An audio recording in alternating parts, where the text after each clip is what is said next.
Hello friends, greetings from the Lviv region. I'm at a lake called Trophy Valley, and of course I'm here to try and catch an autumn trophy carp. The weather is nice, but it's already really cold. Right now it's around 6 to 7 degrees Celsius. The wind is blowing like crazy, so I picked a comfortable swim here, with a house. I'll show you this a bit later. The lake is pretty small overall, but the fish density here is really good. So I want to get the most out of this session, as much enjoyment and excitement as possible, because the winter break is just around the corner, and the season is almost over. So here I am.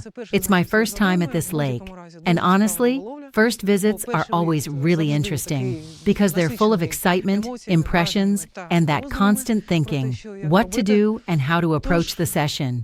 So, let's unpack, get set up, and try to catch a local autumn carp.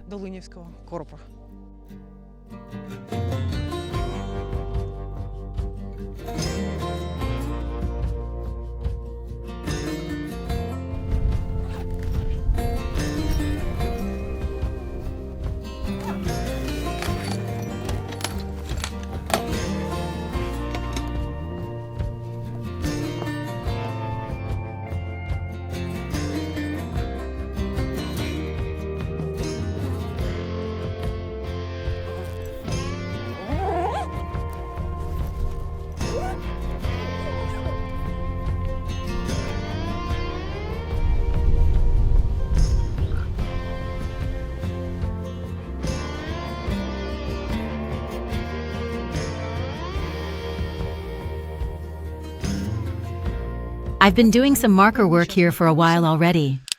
I've already done a quick scan with the deeper and made a rough map of this area.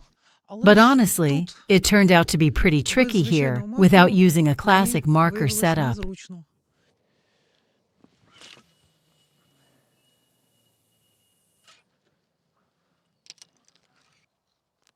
Right here, you can feel a very clear, noticeably hard spot starting to show up. You keep finding them here. I'm checking the depth. Exactly, 5, and the difference? Maybe, I don't know, it's 7 centimeters there, or maybe 10. The difference is barely noticeable.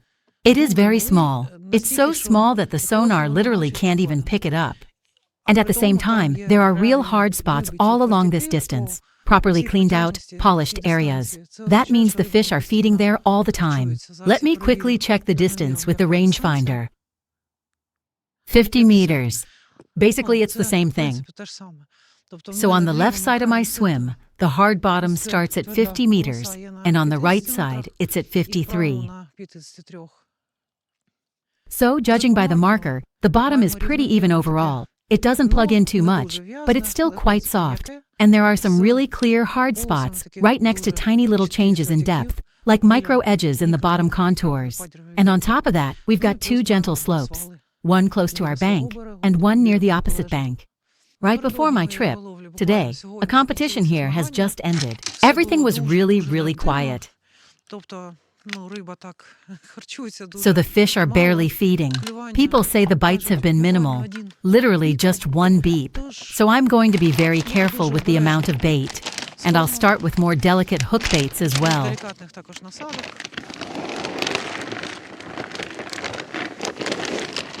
And I'm hoping I'll manage to catch a proper cold water local autumn trophy.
The night was quiet and really frosty, as you can see. And last night, for the first time this season, snow fell in some parts of our country, in a few towns and cities. The frost is pretty strong. It's already after 10 in the morning, but there's still fog everywhere, and the sun just doesn't want to come out and shine properly. I'll wait a bit for it to clear up and for the lines to thaw, and with my second rod, the one I've got on a closer spot, I'll be searching for fish during the day at different distances. Yesterday I also noticed some fish showing on the far bank, under the opposite side. So today I'll keep watching the water, and with that rod I'll fish really simply, just a small PVA stick and a tiny pop-up. And the first rod will just stay there, waiting for a fish that's brave enough to feed in this cold water. And I'm not going to move anything there. It's a really good spot. It looks great based on the marker work, and it's also a well-known area on this lake with a good history. So this distance definitely works here, and fish do visit that area.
It's November 3rd, actually already the 4th, because it's around midnight, and I've got a carp on the mat.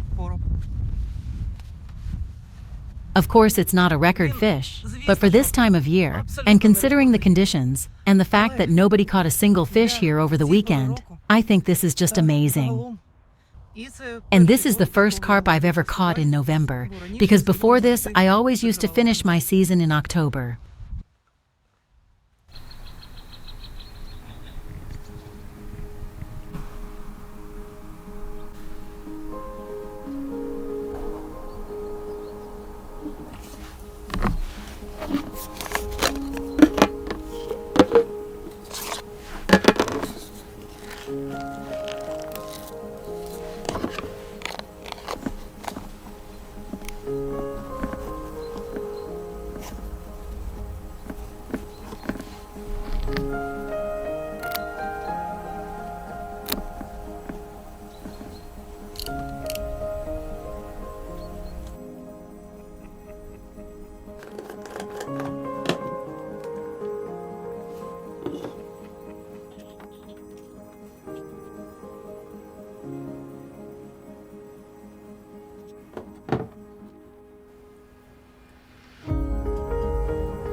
My main line snapped.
Literally 5 minutes passed. I'm sitting there thinking about that line like, damn, what was that? Such a perfect season closing, a good fish, and then the line snaps. How did I not notice it? And all that stuff. And then I get a bite on the second rod, and it's another really nice fish. I even weighed it because it looked pretty solid.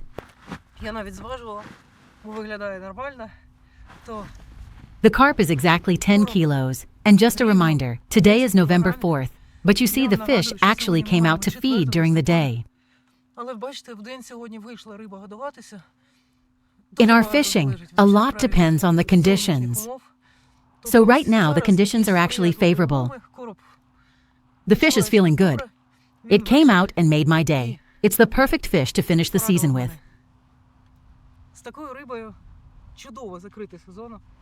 I'm so happy. Honestly, it feels unreal. And I'm really grateful to this fish because it completely replaced that bad feeling from losing the first one. That's amazing. Exactly 10 kilos.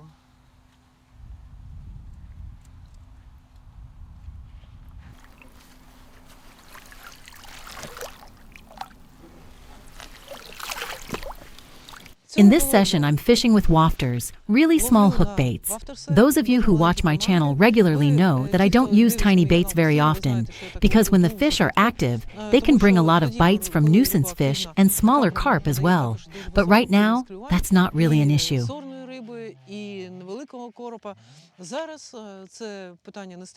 Right now, the goal is to catch that one single active fish, the one that's still feeding somewhere out there, and it might be feeding very cautiously. That's why I'm using a mini hook bait. These are our wafters, 10 by 7 millimeters. People told me that acid pear works really well here, but my bites are coming on a completely different type and flavor. It's a peppery squid wafter, squid with spices, in a bright pink color with a contrasting black stripe. So both fish, and even that run with a lost one, happened on this wafter. So, to make sure the wafter is presented properly, the hair length should be almost the same as it would be for a regular bottom bait boilie. Then it lifts up at a 90-degree angle. The wafter sits neutrally buoyant in the water, and the hook stays firmly on the bottom. And these are basically my last few hours on the bank this year, because this is my season finale.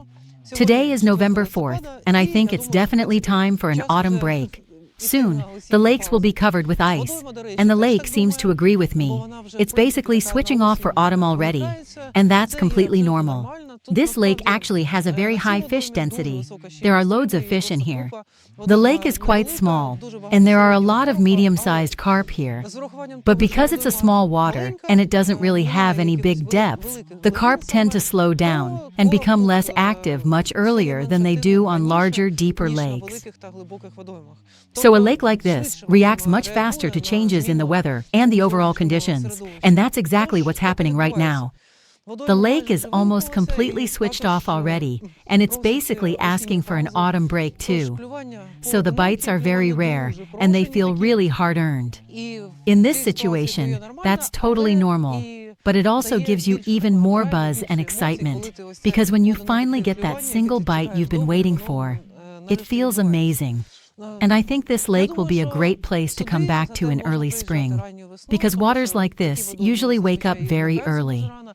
And when the bigger, deeper lakes are still sleeping, you can already come here and try to catch a carp, and get that adrenaline rush after the winter break.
The carp finally started feeding, right when it was time to leave.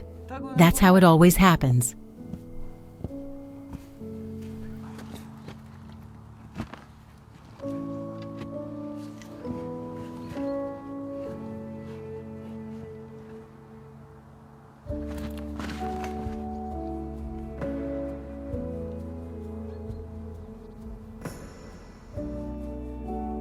And again, the same wafter, peppery squid.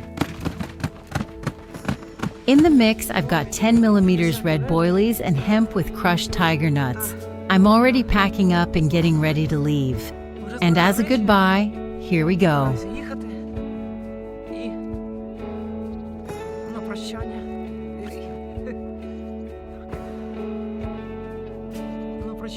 A beautiful small carp like this one. Nice. It's not a big one, but I'm still really happy. The bites finally switched on today, but it's already time to say goodbye.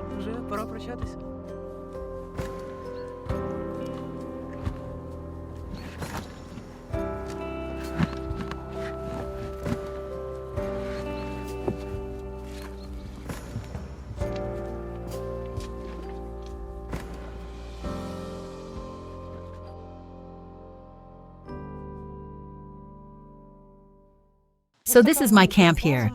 There's this little house on the lake, but it's completely empty. So it's basically like being in your own bivvy. You set everything up the way you want, and you just stay here. And there are panoramic windows that look right out onto the rods. I actually really liked it here. While I've got a bit of a pause, I've just recast and put a bit more bait in. I want to show you what I promised about the swim map. It's a really interesting tool for me, and it's still pretty new. I've never used it before, but little by little I'm starting to see the advantages it gives. So let's open the scan history and take a look at what we've got for the fishing spots.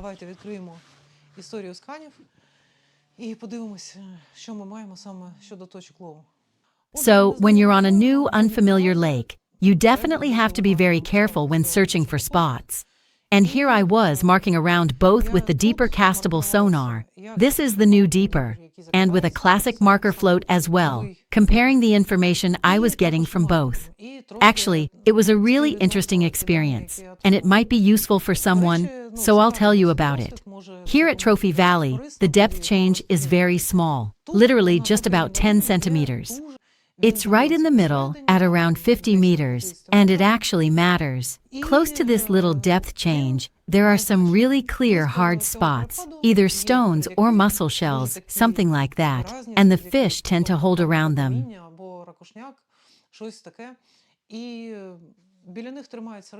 And that's exactly the spot where we caught our carp. And when we scan with the deeper, this depth change is just too small for it to show up properly on the map. So now I want you to look closely at the actual depth numbers. That's where you can really see it.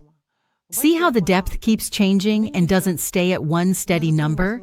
That's exactly how it shows a depth change that's hard for it to pick up and display properly. So it's basically a micro drop, a tiny little change in depth, just like in our case.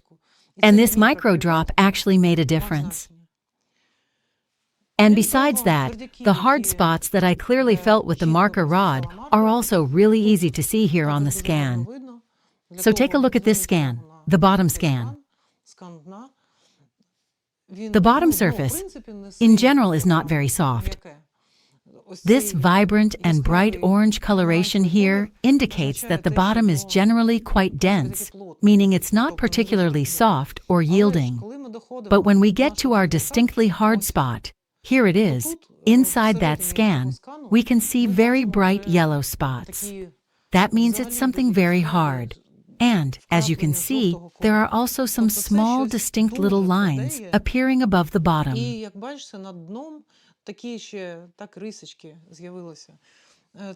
That's a hard spot. It's confirmed by the marker rod.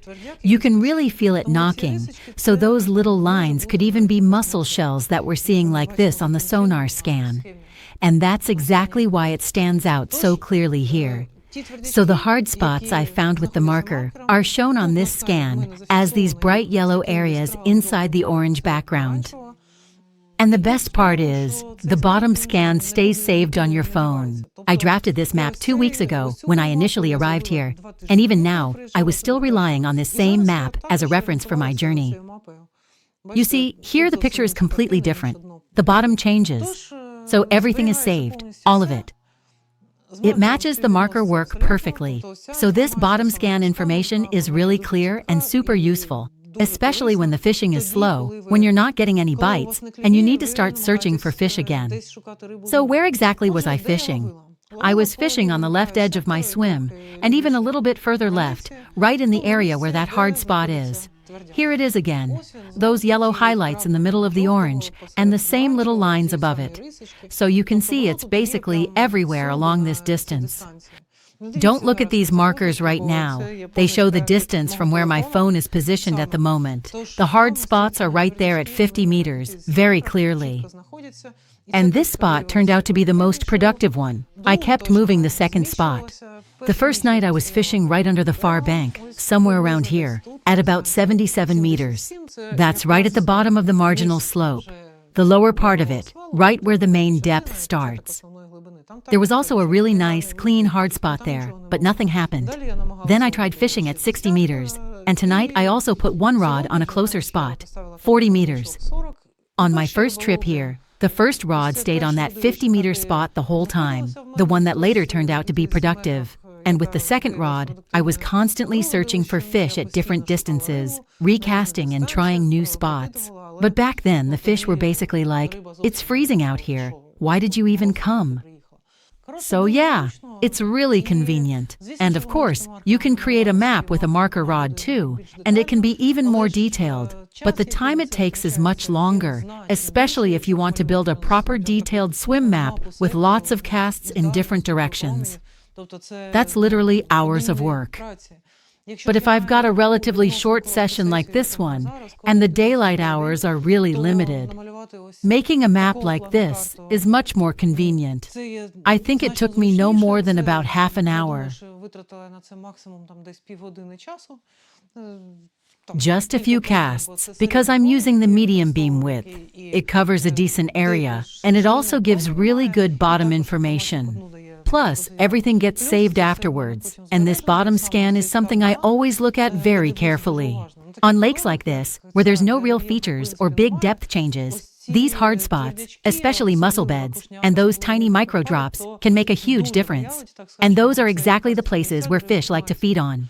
So being able to look at these details on the scan, on the sonar image, is really cool for me. It gives me this, extra confidence. It's honestly a great help, a really useful tool to have as an extra, so you can fish a lot more confidently. Of course, it doesn't replace the skill of reading the water, watching for fish showing, or the intuitive things. Because for me, it happens really often. I feel like I need to cast right there, and I don't even know why. But in the end, that's exactly where I catch a fish. So it doesn't cancel any of that, but it's one more tool. It is, modern piece of technology that gives you an extra base, extra confidence, and extra information about the lake you're fishing, right here and right now. Because understanding the water, understanding the lake you're fishing is a whole different story, and it's always really fascinating.